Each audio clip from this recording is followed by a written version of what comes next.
Well, I'm not absolutely sure, but it might not be what it looks like, officer. Defence. Did I bollocks?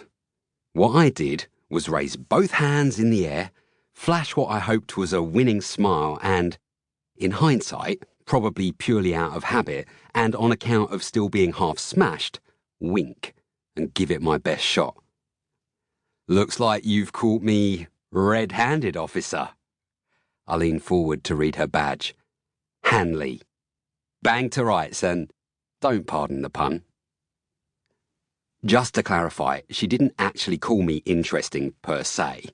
She squinted her lovely, mistrusting eyes like she was considering her options and said, interesting.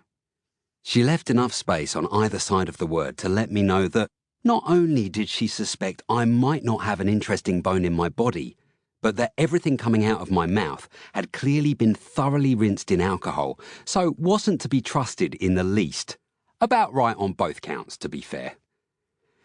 If I'm honest, the speed with which I put up my hand to take the rap for a dirty great piece of graffiti defacing a formerly pristine Belsize Park footpath was a bit of a surprise, even to me.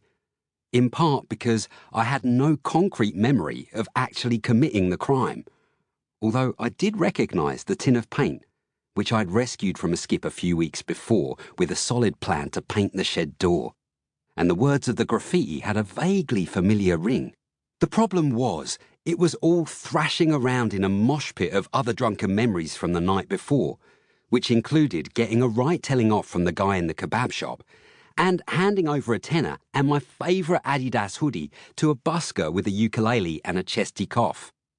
I had no idea how or even if any of it was connected, and if I'd taken a moment to think things through rationally, I might have reconsidered whether straight up admitting to a crime against Camden Council just to make use of a pretty lame punchline / possible pickup line was really such a great idea.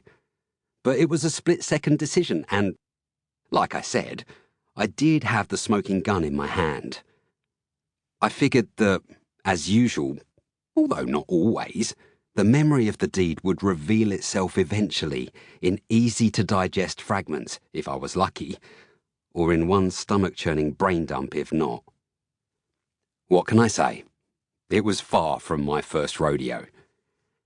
I have to admit, there was also a part of me that was just a little bit impressed with both the content and execution of the graffiti, considering the circumstances.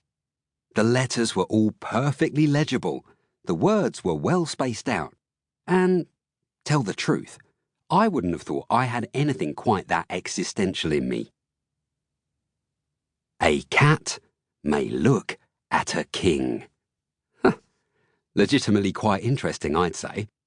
And, oh yes, I coulda, woulda, shoulda told Officer Hanley and her mate I was quite lawfully standing just inside that posh Belsize Park property because I lived there. That, in fact, it was actually my dog poking his traitorous, hairy little snout around the corner of the house, trying to stay out of sight and pretending not to know me. If I had, I might have been able to clear up the whole matter there and then. But standing there with a pounding head and a fairly serious case of love at first sight, I was already entertaining visions of a bit of a flirty interrogation down at the Camden Nick, a quick rap over the knuckles, then back home via my favourite cafe to pick up bacon butties for Dom and George, possibly with Officer Hanley's phone number in my pocket as a birthday bonus.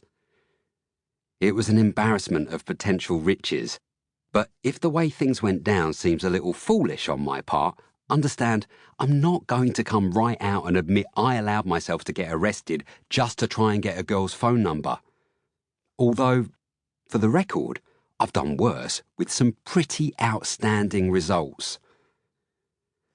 Nothing much untoward tends to happen in Belsize Park that early in the morning, except maybe an accidental overstretch in a Pilates class or a punch-on between a couple of cavoodles. So the presence of a police car meant it wasn't too long before the made-to-measures started twitching. I don't think it would have been a surprise to anyone that the fuss had something to do with the resident of the garden shed of number 67, though. Because while Dom and George more than meet local expectations, in-demand plastic surgeon with Dr.